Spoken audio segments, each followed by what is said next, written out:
కుక్కతోకర వంకర అనేది పాత సామెత. పొరుగు దేశమైన పాకిస్తాన్కు ఈ సామెత సరిగ్గా అతుకుతుంది. ఇటీవల భారత్ చేపట్టిన ఆపరేషన్ సింధూర్తో పాకిస్తాన్ చావు తప్పి కన్ను లొట్టపోయిన స్థితికి చేరుకుంది. అయితే పాకిస్తాన్కు బుద్ధి రాలేదు. కాగా తమ దేశంలోని ఉగ్రవాద స్థావరాలను పాకిస్తాన్ మళ్లీ పునర్నిర్మిస్తోంది.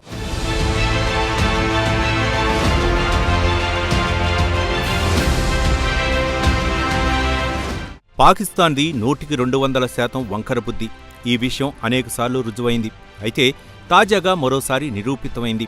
పాసిఫిక పెహల్గాం ఉగ్రదాడికి స్పందించిన భారత సైన్యం మే నెలలో ఆపరేషన్ సింధూర్ను చేపట్టిన సంగతి తెలిసిందే. సింధూర్ ఫలితంగా పాకిస్తాన్, అలాగే పాకిస్తాన్ ఆక్రమిత కాశ్మీర్లోని మొత్తం 9 ఉగ్రవాద స్థావరాలు నేలమట్టమయ్యాయి. ఇందులో బహవల్పూర్, అలాగే ముర్ఖ్యదా ఉగ్రవాద క్యాంపులు చాలా కీలకమైనవి. బహవల్పూర్ జైషే మహమ్మద్ ఉగ్రవాద సంస్థకు అత్యంత కీలకమైనది. అలాగే మురిద్కే ఉగ్రవాద క్యాంపు లష్కరే తోయిబా మిలిటెంట్ సంస్థకు దాదాపు ప్రధాన కార్యాలయం వంటిది.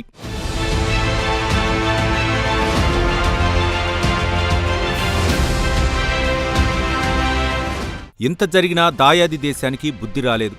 ఆపరేషన్ సింధూర్ పరాక్రమానికి నేలమట్టమైన 9 ఉగ్రవాద స్థావరాలను పునరుద్ధరించే పనిలో పడింది పాకిస్తాన్. అంతేకాదు, ఉగ్రవాద లాంచ్ ప్యాడ్లు, అలాగే శిక్షణా శిబిరాలను తిరిగి ప్రారంభించడానికి పాకిస్తాన్ ప్రయత్నాలు చేస్తున్నట్లు భారత నిఘా వర్గాలు వెల్లడించాయి. ఈ విషయంలో మిలిటెంట్ సంస్థలతో పాకిస్తాన్ సివిల్ అధికారులు కలిసిపోయి సంబంధిత పనులు చేస్తున్నట్లు సమాచారం. ఉగ్రవాద స్థావరాలను పునర్నిర్మించడం అంటే చిన్న విషయం కాదు. దీనికి భారీ స్థాయిలో నిధులు అవసరమవుతాయి. ఈ నేపథ్యంలో పాకిస్తాన్ నిఘా సంస్థ ఐఎస్ఐ నిధుల సేకరణలో ప్రస్తుతం బిజీగా ఉన్నట్లు తెలుస్తోంది.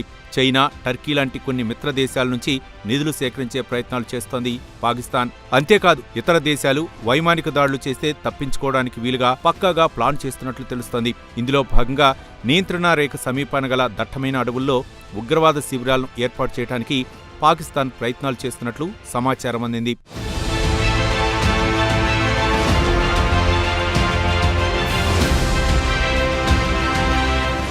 ఆపరేషన్ సింధూర్ తర్వాత పాకిస్తాన్ ఆడిన అబద్ధాలు అన్నీ ఇన్నీ కావు. టెర్రరిజంతో పాకిస్తాన్కు ఎటువంటి సంబంధం లేదని పాకిస్తాన్ ప్రధాని షహబాజ్ షరీఫ్ భుంకిన సంగతి యావత్ ప్రపంచం గమనించింది. తమది శాంతి కాముక దేశమని ప్రపంచ దేశాల ముందు పాకిస్తాన్ పాలకులు ఆడిన నాటకాలు అన్నీ ఇన్నీ కావు. అంతేకాదు, ఇదే విషయమై ప్రపంచ దేశాలను నమ్మించడానికి మాజీ మంత్రి బిలావల్ భుట్టో నాయకత్వంలో పాకిస్తాన్ రాజకీయ నాయకుల బృందం ఒకటి అనేక దేశాల యాత్ర కూడా చేసింది.